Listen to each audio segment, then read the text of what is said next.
बाकी लोगों के लिए आप पीएम का मतलब होता है कि प्राइम मिनिस्टर, और हम सब के लिए आप पीएम का मतलब है परम मित्र।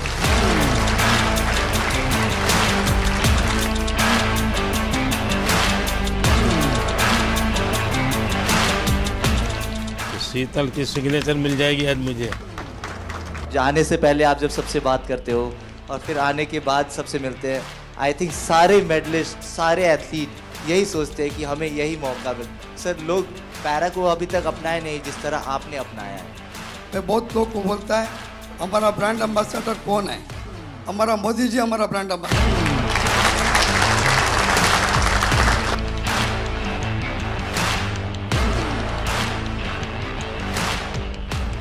तो कैप पहनाना चाहोगे? तो मैं यहाँ बैठता हूँ, तुम पहनाओ। तुम मुझसे बड़े हो, दिखाई दे। इस बार जिनकी रील सबसे ज्यादा पॉपुलर हुई, वहां तो तुमने दिन निकाल दिए। अब घर में क्या होगा तेरा? है सिमरन? सर, ये जितना अच्छा बन के दिखा रहा है इतना है नहीं। कभी ना कभी ऐसे प्रेशर आता रहता है कि आपको परफॉर्म करना है। जब आप बोलते हो कि आप जाओ बस खेलो, हाँ जीत हार तो लगी रहती है, फिर नीचे वाले ये सब ऐसे लगते हैं अरे देख लेंगे। जब टोक्यो में गोल्ड लेके आए तो आपने प्रॉमिस लिया था कि ऐसे ऐसे 2 गोल्ड और चाहिए मेरे को। तो ये दूसरा सर आपके लिए।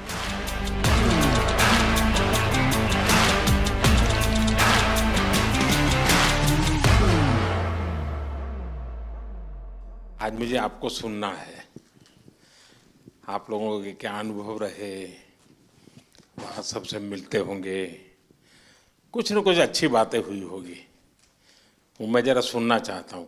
सर नमस्ते, हर हर महादेव सर। हर हर महादेव।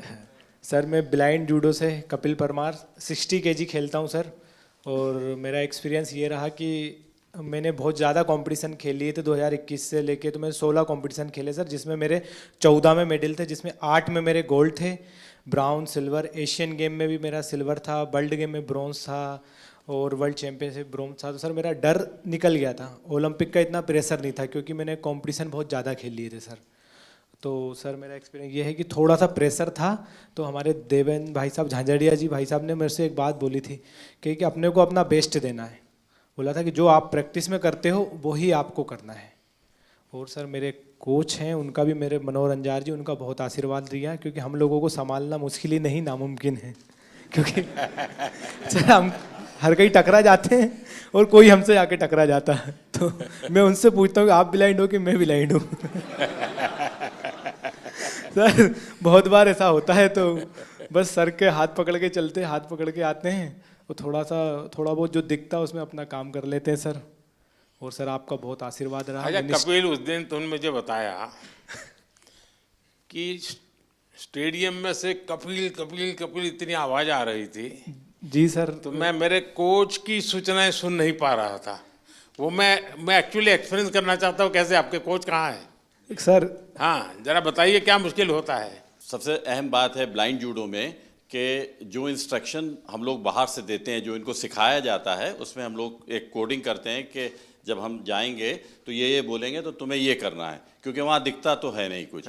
तो उस दिन हमारे 2 मैट एरिया थे। एक मैट पे हमारी बाउट चल रही थी फाइट, और दूसरे पे जो है वो फ्रांस की फाइट चल रही थी। और फ्रांस की फाइट में इतना शोर हो रहा था, करीब 15 से 18 हज़ार दर्शक वहाँ थे। तो जिसकी वजह से जब ये सेमीफाइनल खेलने गए तो जो मैं बोल रहा था वो ये नहीं समझ पा रहे थे। और डेफिनेटली क्योंकि सेमीफाइनल का एक प्रेशर था, और जो खिलाड़ी था ईरान का, उससे पहले ये फाइनल में एशियाई खेलों में हारे थे, तो यकीनन उसका भी प्रेशर होगा।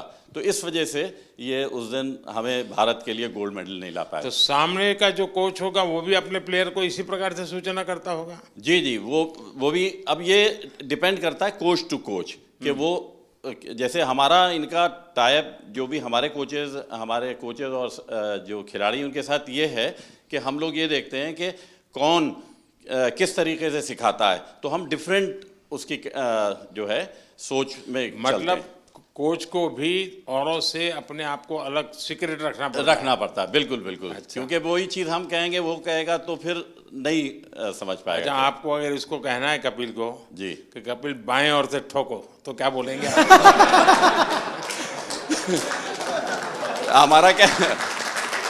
हमारा कहना ये होता है सर, कपिल ऐसा ही होता है ना। सर हाँ बोलते कि हम मार दे, तो मैं सर अटैक तो करता हूँ, कभी खाली चला जाता तो वापस खड़ा हो लेकिन जाता। टेक्निक का नाम बताते हैं। जो पोजीशन आगे पीछे पाँव की दिखती है तो वो टेक्निक का नाम जो इनको सिखाया होता है वो बताते हैं, तो फिर ये वो अप्लाई करते हैं। क्योंकि कहाँ पर ऑफ बैलेंसिंग हो रही है, आगे हो रही है, पीछे हो रही है, तो वो टेक्निक बताते हैं। तो आप सामने वाले की पोजीशन भी बताते होंगे? जी जी जी बिल्कुल। उसके जो मूवमेंट होते हैं, जैसे उसने आगे किया, वेट उसका आगे जा रहा है, तो हम आगे वाली टेक्निक उसको मार सकते हैं। ऐसे ही अगर उसने पीछे वेट किया या पीछे मूव कर रहा है तो पीछे वाली टेक्निक बताते हैं, और जिससे कि हम उसके पॉइंट लेते हैं। आप जब वहाँ बैठे होते हैं तो आपके भी हाथ पैर हिलते होंगे? बहुत ज़्यादा। अब बस नहीं चलता है कि हम लोग भी मैट पे चले जाएं तो कोच। सर ऐसा हो रहा था कि सेमीफाइनल में जो रेफरी थे जो मेरे हाथ पकड़ के ले जा रहे थे, उनके हाथ खुद धूज रहे थे।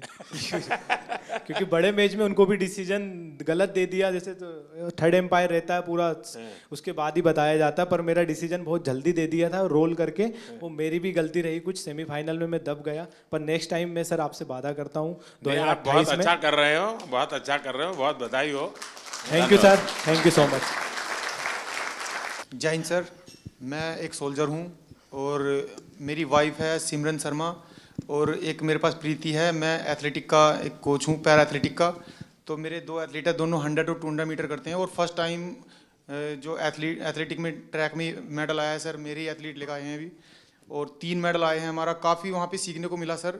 जैसे कि वहाँ पे हमारा 100 मीटर में एक इवेंट में मतलब 2 मेडल आ गए, तो 2 मेडल एक ही रूम में 2 एथलीट हैं 100 मीटर के, दोनों के दोनों पहली बार खेलने जा रहे हैं, देश के लिए पहली बार मेडल जीतने के लिए जा रहे हैं ट्रैक में।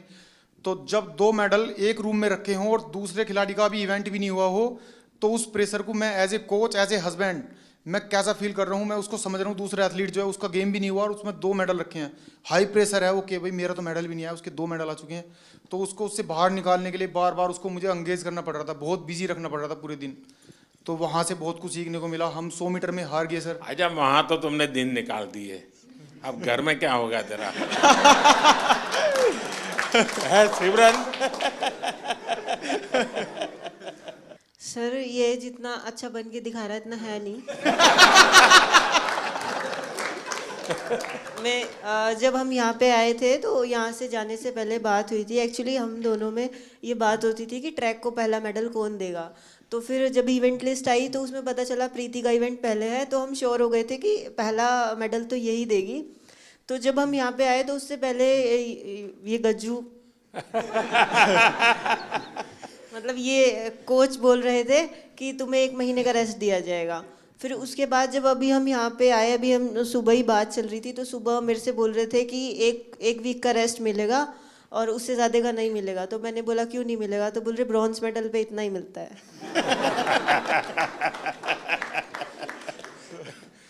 अब तुझे खाना नहीं मिलेगा।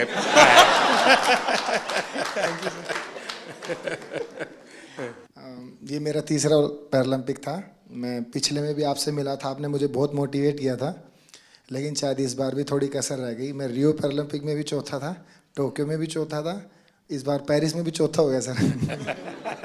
तो ये 4 नंबर मेरे से कुछ ज़्यादा ही प्रेम में है, तो मैं इसी 4 नंबर को शायद मोटिवेशन में लेता हूँ। तो सोचता हूँ कि अगला मेरा चौथा पैरालंपिक होगा।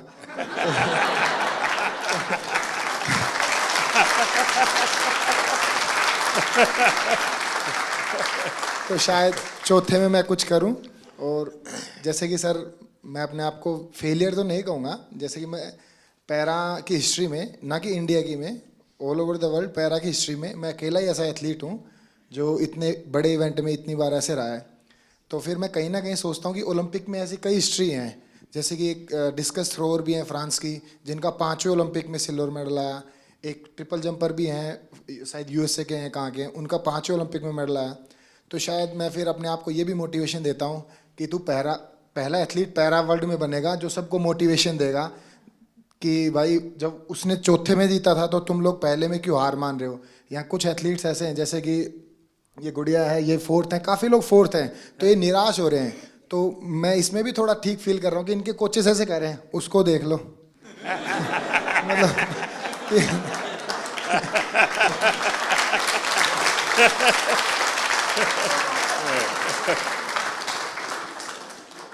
देखिए, मैं समझता हूँ कि आपका ये जो जीवन की तरफ देखने का दृष्टिकोण है ना, वो शायद आपकी सबसे बड़ी ताकत है।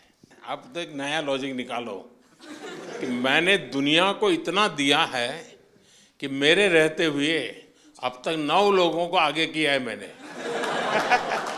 चौथे पर रह करके। सर कोई बात नहीं, मतलब अभी समय नहीं है, बट इस बार जो रहा है वो शिष्यों का समय रहा है। हम 3 एथलीट हैं ऐसे जो अपने शिष्यों को सपोर्ट कर रहे हैं। तो देवेंद्र भाई साहब हैं, इनके शिष्य का गोल्ड आया है, और एक और है सोमन राणा है, उनके शिष्य का ब्रॉन्ज आया है। और मैं नवदीप का कोच नहीं हूँ, बट मैं नवदीप का गुरु हूँ। इसको मतलब जेवलिन स्टार्ट से लेके आज तक की जर्नी ऐसे बड़े भाई गुरु के तौर पे रहा है। तो इस बार मैंने नवदीप को दे दिया कि इस बार तू ले जा, लेकिन अगली बार सर जरूर पूरा प्रॉमिस करता हूँ मेरा रहेगा। और सर बीते 3 ओलंपिक जितने भी पैरालंपिक मैंने देखे हैं, उसमें मैंने ये फील किया है कि जैसे कि सभी लोग बात करते हैं ये कंट्री इतनी बड़ी है तो एक्सपेक्टेशंस पहले लेके जाते हैं, बहुत तगड़े गेम्स होंगे, बहुत तगड़े गेम्स होंगे। लेकिन सर मुझे ऐसा बिलीव है, अगर इंडिया 2036 का ओलंपिक पैरालंपिक करवाती है तो मुझे नहीं लगता धरती का उससे तगड़ा इवेंट कहीं पे हुआ होगा। तो सर हम उसमें पूरी कोशिश करेंगे कि बुढ़ापे में भी देवेंद्र भाई साहब को एक आइडल मानते हुए, अपने 8 गोडों को बचाते हुए उसमें कोशिश करेंगे उसमें भी खेल पाए। नहीं, आपका जीवन के तरफ देखने का एक दृष्टिकोण है, ये अपने आप में बहुत ही इंस्पायर करने वाला है कि भाई मैं आगे भी कुछ करूंगा और करके रहूंगा। मैं आपको बधाई देता हूं। Thank you sir. नमस्कार जी। मैं मेंटल कोच हूँ राधिका सिंह, शूटिंग टीम के साथ। और आप कह रहे थे कि अपना हमारा एक्सपीरियंस शेयर करें, और सबसे ज़्यादा ज़रूरी है एक ग्रुप की मोहब्बत एक दूसरे के लिए। तो शूटिंग टीम में कोई एक दूसरे से compete नहीं कर रहा है, सब अपने आप से compete कर रहे हैं, तो वो आगे बढ़ रहे हैं। और जितनी भी उनकी क्षमता है, जितनी भी उनकी तैयारी है, उसके आगे वो अपनी वीकनेस नहीं देते, स्ट्रेंथ नहीं देख रहे, वो अपनी स्पोर्ट के लिए मोहब्बत देख रहे हैं। तो ये बहुत बड़ी बात है कि हमारी टीम बहुत जुड़ी हुई रही। और ऑल्दो मैं एक ही इवेंट के लिए 2 बच्चों को तैयार कर रही थी, कोई कंपेटिटिवनेस नहीं था उनमें। तो ये बहुत बड़ी ताकत है कि हम आपस में मोहब्बत से आगे बढ़ें, और वो मोहब्बत स्पोर्ट में दिखती है। सर नहीं, आप ये मेंटल हेल्थ को करती हैं तो उसमें क्या क्या करती हैं? सर जो सबकॉन्शियस माइंड है, 90% जो दिमाग होता है, उसमें कोई कमज़ोरियां हैं तो उनको चेंज करना, और जो आपकी स्ट्रेंथ है उनको आगे लाना, अपनी पर्सनालिटी से जोड़ना और अपने आप को आगे लेके जाना। नहीं, कोई इन लोगों का योगा का संबंध, कोई मेडिटेशन का संबंध, सर ऐसे कोई स्पेसिफिक ट्रेनिंग वगैरह आप लोगों ने योगा भी हैं हमारे टीम में, एक योगा भी कराते थे। तो रोज़ सुबह मेडिटेशन होती थी, रोज़ शाम को जो भी सीखते थे बच्चे वो रोज़ दोहराते थे, मतलब रोज़ मेंटल ट्रेनिंग करते थे अपनी। तो वो टाइम उनका रेंज पे प्रैक्टिस, उनका योगा से प्रैक्टिस, मतलब टीम में बहुत ऑर्डर रहा सर। तो दुनिया के बहुत देशों के स्टूडेंट्स, खिलाड़ी होंगे जो योगा मेडिटेशन नहीं जानते होंगे जी। तो हमारे लोगों का क्वालिटी में क्या फ़र्क पड़ता है? जी बहुत फ़र्क पड़ता है, बिकॉज आप अपने अंदर के दिमाग को जब कंट्रोल ले आओ तो आप अपनी गेम को बहुत आगे लेके जा सकते हो। तो ये आपने भी बहुत बहुत अच्छा किया है कि योगा हमारे कंट्री में बहुत बढ़ाई है। और आई थिंक स्कूल्स में सर इसको आप सब्जेक्ट बनाएं, बिकॉज इसमें जो साइंस में जो शक्ति है वो किसी और चीज़ में नहीं है। बधाई हो। Thank you sir. और कोई? हाँ, पहले तो बहुत बड़ी खुशी की बात कि कपिल ने ना ही पैरा जूडो में जबकि एबल जूडो में भी पहला भारत को मेडल दिया है। अब तक एबल या पैरा जूडो में कोई मेडल नहीं था। और कपिल के नाम एक और हिस्ट्री है कि visually impaired in any game का पहला मेडल भी कपिल ने इंडिया को दिया है। सो हम सब लोग को उसकी बधाई। हमारे जो जूडो के टॉप शॉट्स हैं वर्ल्ड के, उन सब लोगों ने पर्सनली पोडियम से उतर के आके हम लोग को कंग्रेचुलेट किया, बोले we didn't expect such a quick uprise in para judo, so hats off to you guys. And sir वो हम लोग अकेले नहीं कर सकते थे। साई, OGQ, ये फिनोमिनल सपोर्ट हम लोग को मिला है and of course the government of India, I mean needless to say. तो sir thank you so much. And जितने और कोचेज़ हैं यूके, यूएसए, जो हम लोग के अच्छे फ्रेंड्स हैं, कोरिया, वो सब लोग आए, बोले we knew you were going up ahead but we didn't realise it's gonna be so soon. So we felt very proud and thank you to the entire team that is backing us up. Thank you so much sir. बहुत बहुत बधाई। मैं संदीप चौधरी जी के लिए बात कहूँगा। गिरते हैं शायद सवार ही मैदान जंग में, तिफल क्या जो घुटनों के बल चलते हैं। तो ये आपने सबको ये बताया जो घुड़सवार होता है वही गिर सकता है, बच्चे कभी नहीं गिरते। तो मेरा आपके लिए बहुत बड़ी और सर मैं हरविंदर के लिए बताऊँगा। शीतल, हरविंदर, मैं आर्चरी से हूँ। तो जैसे मैडम ने बताया कि जूडो में हरविंदर का पहला आर्चरी एबल और पैरालंपिक में फर्स्ट मेडलिस्ट है, टोक्यो में ब्रॉन्ज, और अभी हिस्ट्री में फर्स्ट इसका मेडल है जो एबल के बराबर शूट करके है 28, 28, 29। लास्ट एरो आपने देखा होगा सर, बिल्कुल क्लोज टू था। अगर वो 10 लगता तो हम किम वूजिन और अपना ब्रैडी एलिसन के बराबर शूट कर देते। नमस्ते सर, मेरा नाम अमीशा है और मैं उत्तराखंड से हूँ। ये मेरा पहला पैरालंपिक था और मैं बहुत ग्रेटफुल हूँ कि मुझे 2 साल में मैंने अपना गेम स्टार्ट किया है, 2 साल ही हुए हैं और 2 साल में मैंने लाइफ में इतना बड़ा एक्सपीरियंस लिया, मुझे बहुत ज़्यादा कुछ सीखने को मिला। And thank you to my coach जिन्होंने मुझे कॉन्फिडेंस दिया कि मैं कर सकती हूँ, क्योंकि मैं बहुत डरी हुई थी। तो आपने कहा था कि वहाँ लोगों को ऑब्जर्व करना, उनसे लोग डरते होंगे। हाँ, पहले आप डर रही थी, अब लोग डरते होंगे। तो आपने कहा था कि लोगों को ऑब्जर्व वगैरह करना है, तो मैंने वो भी बहुत किया और बहुत कुछ सीखने को मिला। परिवार में से क्या रिस्पांस है? अब परिवार के, तुम्हारे फैमिली के लोग क्या कहते हैं? अब तो फैमिली बहुत खुश है और वो पहले से ही सपोर्ट करती थी, लेकिन अब और ज़्यादा सपोर्ट, और ज़्यादा दे रहे हैं। नमस्ते सर, मेरा नाम सुमित अंतिल है और मैं back to back 2nd gold medal है सर मेरा।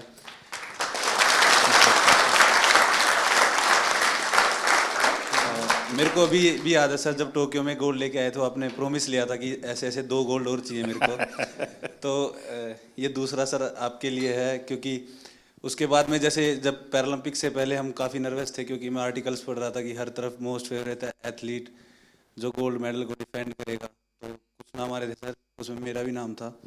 बट जब 20 अगस्त को आपसे बात हुई तो वही पल याद आ गया सर टोक्यो वाले, कि अब की बार फिर से अच्छा करना है। और हमारे साथ में मेरी पूरी टीम है सर, मेरे फिजियो, मेरे कोच, जो आप, हम सभी की तरफ से सर आपका बहुत बहुत धन्यवाद। क्योंकि हमें ये लगता है सर कि मेडल लेके आएंगे तो आपसे मिलेंगे, आपसे पर्सनली बात करेंगे, तो बहुत बहुत धन्यवाद सर आपका। भाइयों, जैसे हम सारे लोग मोस्टली स्पॉन्सर्ड एथलीट हैं गवर्नमेंट से, डिफरेंट ऑर्गेनाइजेशन से, तो वहाँ से कभी ना कभी ऐसे प्रेशर आता रहता है कि आपको परफॉर्म करना है, ये सारी चीज़ें। जब आप बोलते हो कि आप जाओ बस खेलो, हाँ जीत हार तो लगी रहती है, पर नीचे वाले ये सब ऐसे लगते हैं अरे देख लेंगे इन्हें, क्या जाता है। और जब अपने देश का प्रधानमंत्री हमें मोटिवेट कर रहा है तो ये बहुत छोटी चीज़ लगने लगती है। और लास्ट टाइम सर मैं आपसे बात की थी, मैं टोक्यो उतना अच्छा नहीं रहा था मेरा, उसमें मेरा 8वां रैंक रही थी। फिर मैंने आपसे एक क्वेश्चन पूछा था कि आप जब विदेशी जगह पे जाते हैं आपका एक्सपीरियंस कैसा रहता है, आप नर्वस फील करते हैं, क्या करते हैं? तो जो आपने जवाब दिया था कि आपके साथ आप पूरा देश एज ए रिप्रेजेंट करते हो तो आपको कॉन्फिडेंस, ये सारी चीज़ें, तो इन्हीं सब चीज़ों के साथ आज इस बार मैं भी गया था, तो सारी चीज़ें हमें ऐसे एकदम कॉन्फिडेंस दे रही थी। वो सब लास्ट टाइम जैसा प्रेशर नहीं था, मैं अपने आप को कॉन्फिडेंट फील कर रहा था। और हमारी टीम ने, गवर्नमेंट ने, हमारे कोच साहब ने, सब लोगों ने बहुत अच्छा सपोर्ट किया और ये कॉम्पिटिशन खेल के सर बहुत मज़ा आया sir. Thank you sir. Sir नमस्कार। जो मैंने 16 साल से तपस्या की थी और कहीं ना कहीं मेरा स्टूडेंट है धर्मवीर, जिसका गोल्ड मेडल आया है। हम दोनों आपस में एक दूसरे के कंपटीटर भी हैं और उसको मैं खुद ट्रेनिंग करा के लेके आया। तो कहीं ना कहीं आपसे बात हुई थी 20 तारीख को, तो ये लगा था कि बहुत पॉजिटिव एक वाइब आई थी कि आपको अपना बेस्ट करना है। और एक कोच के लिए इससे बड़ी बात नहीं हो सकती कि हम, शायद मैं अकेला ही एथलीट होऊंगा वर्ल्ड में जो अपने स्टूडेंट के साथ कंपटीशन कर रहा था ग्राउंड में। और कहीं ना कहीं मेरी तपस्या सफल हुई सर धर्मवीर के मेडल से। और इसमें बहुत बड़ा कंट्रीब्यूशन रहा सर हम लोगों की टीम में, क्योंकि हमारी सबसे सीवियर डिसेबिलिटी है। तो साई ने और मिनिस्ट्री ने जो डिसीजन लिए, हम लोगों के सपोर्टिंग स्टाफ में आदमी बढ़ा के वहाँ बल्कि 33% का ही रेशो था कि 33% ही लोग अंदर रह सकते हैं सपोर्टिंग स्टाफ में। तो देवेंद्र भाई जी ने बहुत अच्छा डिसीजन लिया, उसको रोटेशन में करते रहे। जब हमारे इवेंट आए, हमारे लोगों को अंदर ले आए और दूसरे लोगों को बाहर कर दिया, तो बहुत अच्छा कम्बिनेशन हुआ उसका। और यही फ़ायदा हुआ कि सर हमारे इतने मेडल आए।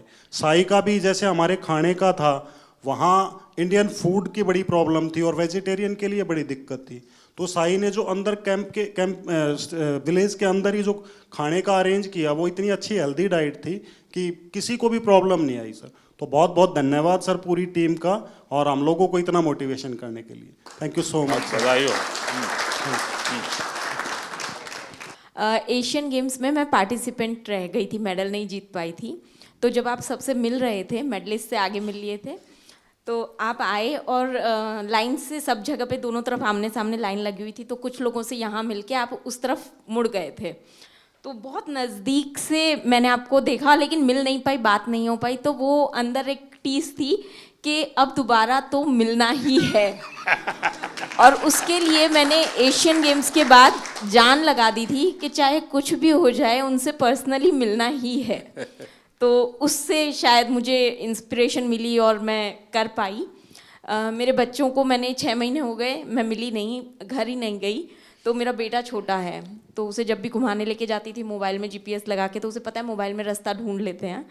तो वो ऐसे बोलने लग गया मुझे कि मम्मा आप रास्ता ही भूल गए घर का, आप GPS में फ़ोन में लगा के घर तो आ जाओ कम से कम। तो sir thank you so much, आप लोगों का सबका बहुत सपोर्ट रहा है, आशीर्वाद रहा है, जिसकी वजह से हम लोग कर सकें। पूरी टीम का सपोर्ट रहा है, हमारे कोचेस का।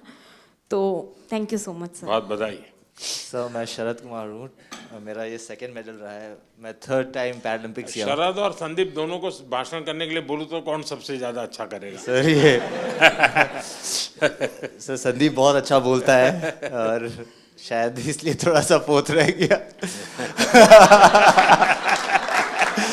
सर बट मैं एज एन एथलीट ये कहना चाहता हूँ कि जब से पैरा मूवमेंट स्टार्ट हुआ है, मैं तब से जुड़ा हुआ इससे।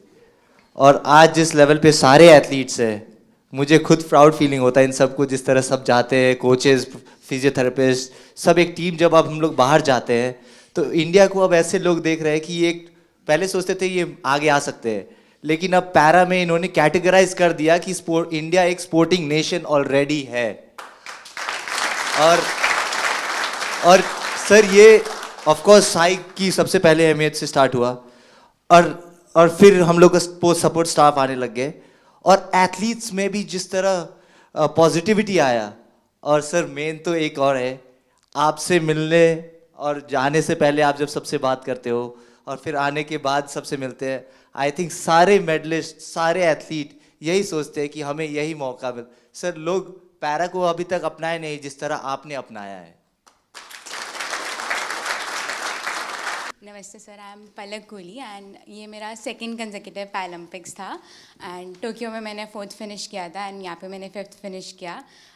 बट दोनों इस पैरालंपिक्स जाने का मेरा जर्नी बिल्कुल ही डिफरेंट था। मेरे को आफ्टर टोक्यो पैरालंपिक्स 2022 में सर बोन ट्यूमर हो गया था और स्टेज 1 कैंसर हो गया था। एंड नियर टू 1.5 ईयर मैंने कोई भी कम्पीट नहीं किया, कोई टूर्नामेंट कुछ भी नहीं किया। एंड लास्ट ईयर मैंने 2023 में कम बैक किया। एंड मैं काफ़ी हैप्पी हूँ और काफ़ी प्राउड हूँ कि मेरे सपोर्टिंग स्टाफ, मेरे कोचेस, गौरव सर के सपोर्ट और गाइडेंस के कारण मैं क्वालिफाई कर पाई पेरिस के लिए। एंड मेरे बहुत सारे मेजर टूर्नामेंट्स आफ्टर टोक्यो छूट गए थे। वर्ल्ड चैम्पियनशिप्स बिकॉज मेरे को वॉक ओवर देना पड़ा, एशियन गेम्स में मुझे कोविड हो गया था। इस ईयर मैंने वर्ल्ड चैम्पियनशिप क्वालिफाई किया और मैंने ब्रॉन्ज मेडल जीता। एंड फिर मैंने पेरिस के लिए क्वालिफाई किया बैक टू बैक। मेरा वर्ल्ड रैंक एकदम 38 लास्ट हो गया था बिकॉज मैंने टूर्नामेंट्स नहीं खेले थे। एंड अगेन से मैंने अपने आप को टॉप 4 वर्ल्ड नंबर 4 में आई और मैंने पेरिस के लिए क्वालिफाई किया। थोड़ा डिसअपॉइंटिंग है कि मैं मेडल नहीं जीत पाई, बट आपकी ब्लेसिंग्स और सबके साथ I think I am looking forward for LA 28 and definitely sir I like to have a picture on the podium with you sir. Thank you sir. Palak, पिछली बार तो तुम लखनऊ में तुम्हारी ट्रेनिंग होती Yes, sir. Yes, sir. तो और mummy papa से भी मेरी बात हुई थी। Yes sir, yes sir, Tokyo जाने से पहले। इस बार क्या मूड है? सर अब मैं लखनऊ में गौरव सर यहाँ पर है, सर के अंडर ही ट्रेनिंग कर रही हूँ और मैंने उन्हीं के गाइडेंस में मेरे को पैरा बैडमिंटन पता चला था। एंड घर में जब मुझे बोन ट्यूमर हो गया था तो काफ़ी सारे लोग बोल रहे थे कि पलक का तो करियर ख़त्म स्पोर्ट्स में एंड ऑल।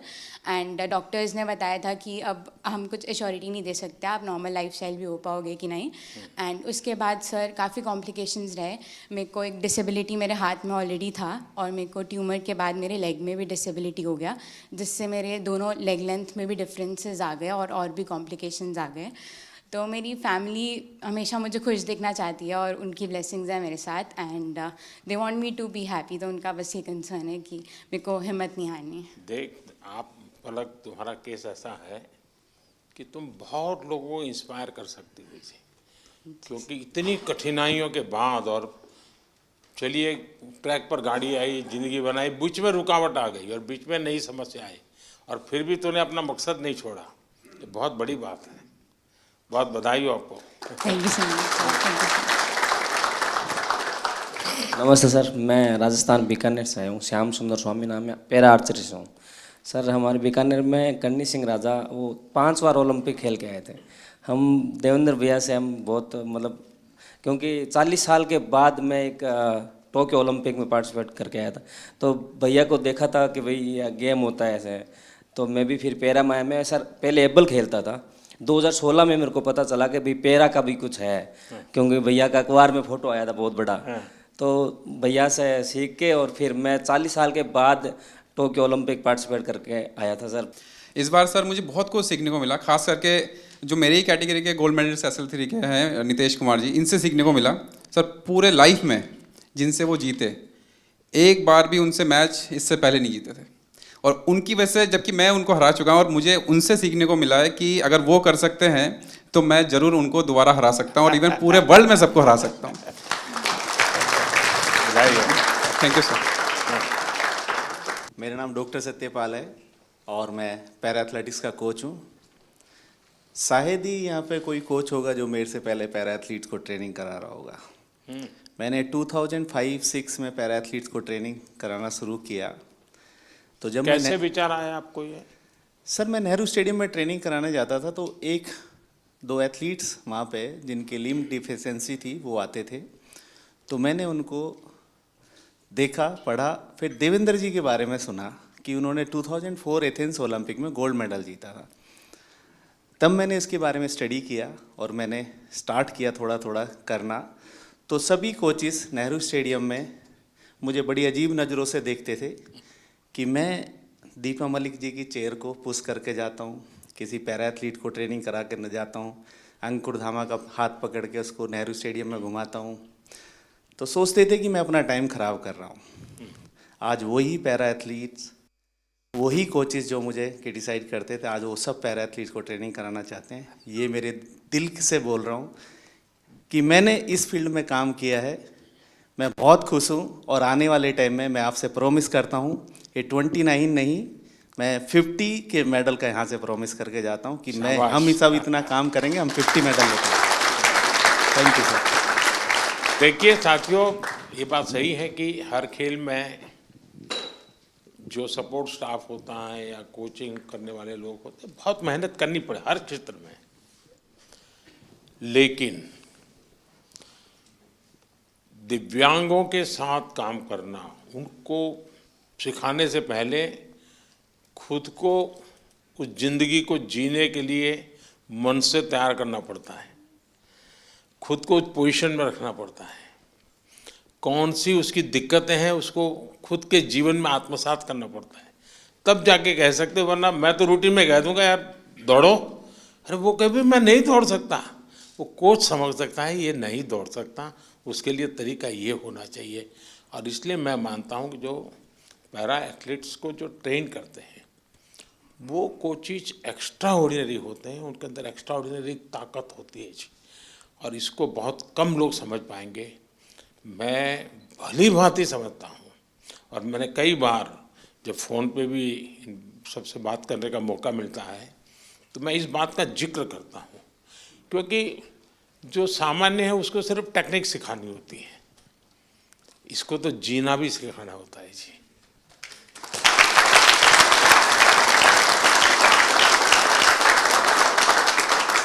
इसलिए ये वाकई बहुत बड़ी साधना है जी, और इसलिए मैं तो मानता हूँ कि आप जो साथी ये काम कर रहे हैं वो सबसे ज़्यादा अभिनंदन के अधिकारी हैं। सर अभी मैं इंटरनेशनल कंपटीशन में जाने का स्टार्ट करके 30 साल हो गया।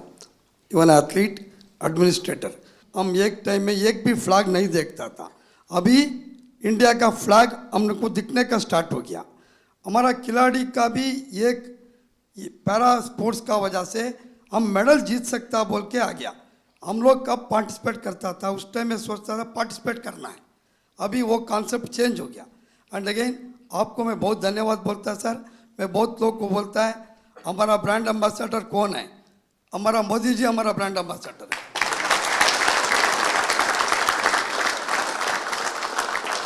And again sir, India able body में भी हम अच्छा मेडल लेके आ सकता है, इसलिए मैं ईस्ट जर्मनी में था, केन्या में भी था।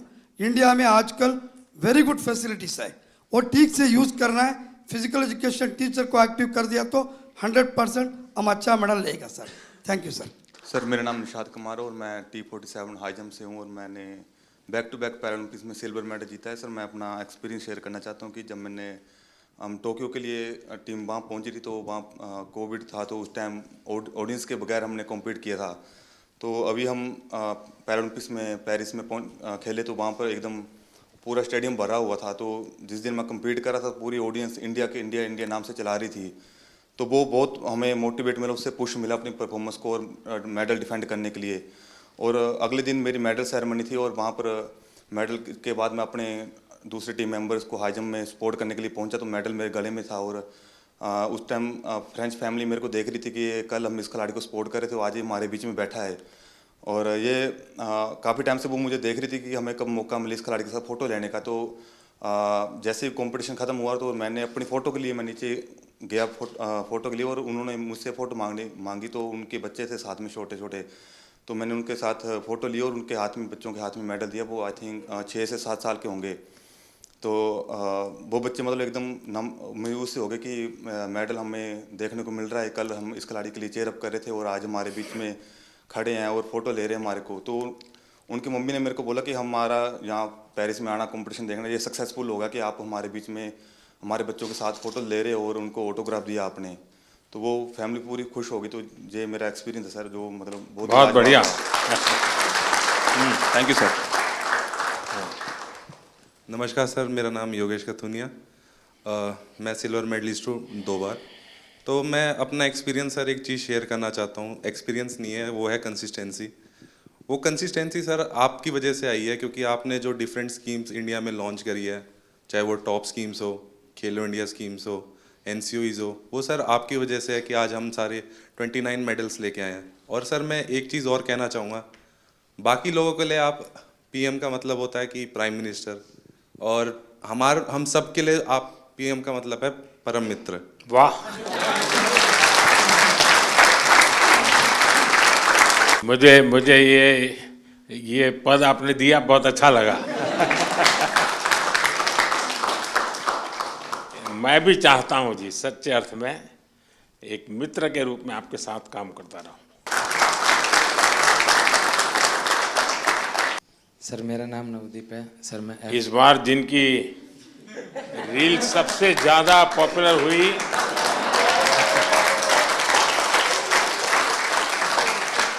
एक आप है, दूसरा शीतल है।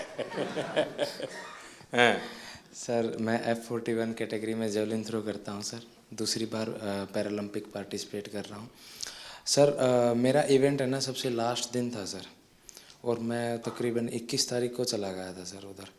तो जैसे ही मेडल आने शुरू हुए ना सर, तो एक मन में घबराहट होनी शुरू हो गई थी कि सबके आ रहे, मेरा क्या होगा। तो सर पर फिर भी सर जैसे सीनियर एथलीट्स थे सर, जैसे सुमित भाई था, अजीत भाई साहब थे, संदीप भाई साहब थे, देवेंद्र सर थे, सबसे सर एक दिन मिलके सर एक्सपीरियंस गेन किया सर कि आप कैसा फील करते हो, मेरे को क्या करना चाहिए। और सर एंड तक आते आते सर मैं बिल्कुल फ्री माइंड होके खेलने का। वाह, थैंक यू सर। नमस्कार सर, मैं रक्षिता राजू, विजुअली इम्पैर्ड एथलीट है। ये मेरा पहला ओलंपिक है I'm very happy. I'm experienced lot of and I'm 2 times Para Asian Game gold medalist है. मैं thankful to my guide runners and my coach Rahul Balakrishna sir. वो इधर ही है मेरा साथ. Without guide runner I can't run. I'm feel very happy and definitely 2028 I will get gold medal in Paralympics. Wow. Congratulations and wish you all the best. My guide runners and my coach motivated lot of me. I'm very very thankful because morning and evening without any expectation मेरा साथ time spend करेगा. मैं बहुत बहुत धन्यवाद sir. वाह. चलिए साथियों, मुझे बहुत अच्छा लगा आप सबसे बात करने का अवसर मिला. इस बार आप लोग जब गए तब मैं फिजिकली तो मिल नहीं पाया था क्योंकि काफ़ी लोग अलग अलग जगह पे ट्रेनिंग कर रहे थे और समय की भी कुछ कठिनाई थी. तो मैंने वर्चुअली भी कोशिश की कि आप सबसे बात करूं. और उस दिन मैंने एक बात कही थी, शायद आपको याद होगा. मैंने कहा था मैं आज आप लोगों को देशवासियों का एक संदेश देने आया हूं. और मैंने कहा था कि पूरा हिंदुस्तान कह रहा है विजयी भव.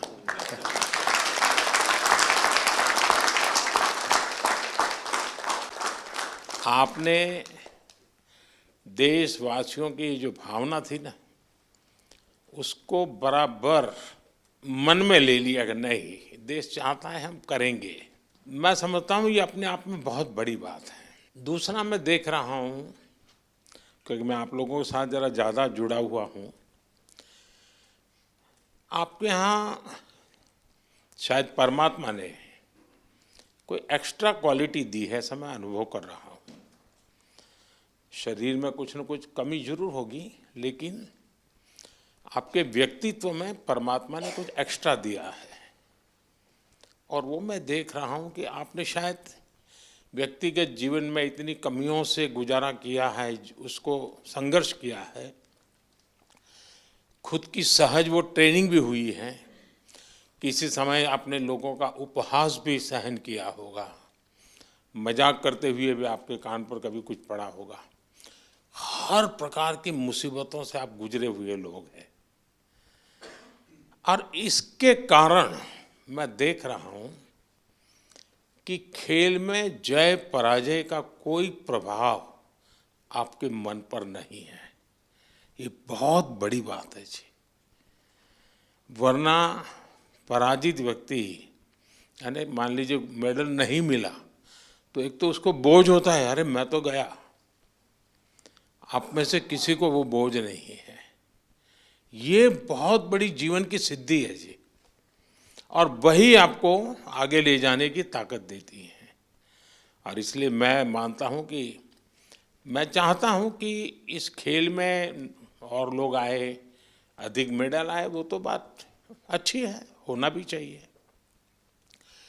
लेकिन मैं आप लोगों के माध्यम से देश में एक कल्चर पैदा करना चाहता हूं. वो कल्चर ये है कि देश के हर नागरिक को समाज में जिनके जीवन में इस प्रकार की कठिनाई है, जो हमारे दिव्यांग जन है, उनकी तरफ देखने का दृष्टिकोण बदले. वे उनके प्रति सम्मान के भाव से देखें, दया भाव से नहीं. वो हमें मंजूर नहीं है. दया भाव नहीं चाहिए, सम्मान से देखें, मैं तुमसे कम नहीं हूं. ये मिजाज मुझे देश में पैदा करना है. और मेरे दिव्यांग भाई बहनों में भी मुझे वो मिजाज पैदा कर. वो खेलते हो न खेलते हो अलग बात है, उन्हें निराश होने की जरूरत नहीं है. तो बाकी ओलंपिक्स के खिलाड़ी और बाकी विजेताओं से ज़्यादा मेरे लिए आपका खेलना, आपका देश के लिए वहाँ जाना, वहाँ जाने के लिए अनेक वर्षों तक सुबह 4 बजे 5 बजे उठ करके पसीना बहाना, ये मेहनत कभी भी बेकार नहीं जाएगी, मैं आपको विश्वास देता हूं।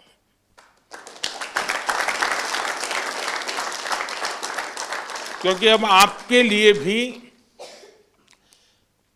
सभी दिव्यांगजनों के लिए समाज में एक नया वातावरण पैदा होना शुरू हो चुका है। व्यवस्थाएं भी विकसित हो रही हैं। हर एक को लगता है कि अरे भाई मुझे भी तो हेल्प करनी चाहिए, मुझे साथ रहना चाहिए। मैं बैठा हूँ, वो खड़े हैं, मैं खड़ा हो जाऊँ, उनको बिठा दूँ, यानी बदलाव आता है।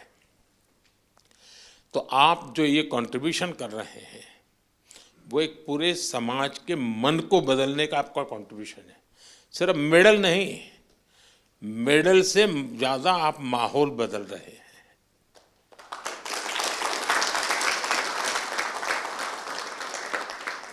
हर दिव्यांग जन के मन में आप एक विश्वास पैदा कर रहे हैं कि हम भी कुछ कम नहीं है।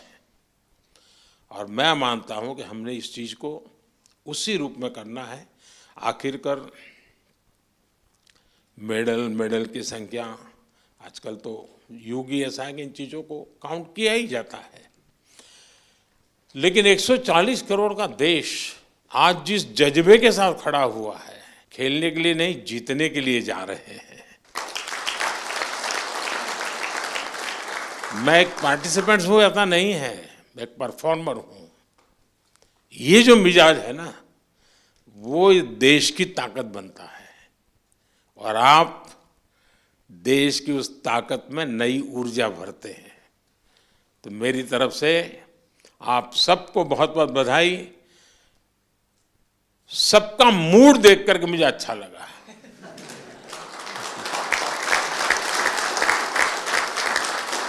वरना मैंने कुछ लोगों का देखा है कि दूसरी ओलंपिक आने तक चेहरे पर हंसी ही नहीं आती है। क्यों? तो वो पिछली ओलंपिक में रह गया था। वो मुझे दृश्य यहाँ नजर नहीं आ रहा है। मतलब मुझे लगता है नेक्स्ट ओलंपिक भी आप जीत चुके हैं।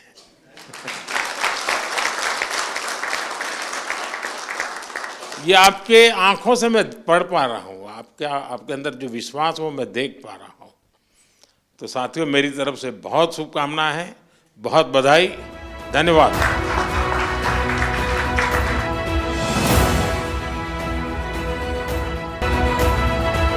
तुमसे तो डर के रहना पड़ेगा।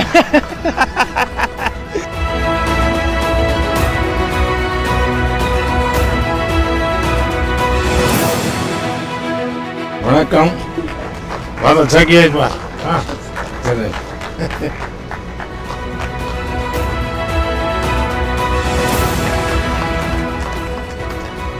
आइए। ये सारे वहाँ के प्रिंस के बच्चे हैं। अच्छा, सब जोड़ दिया है। पैरालंपिक से सारे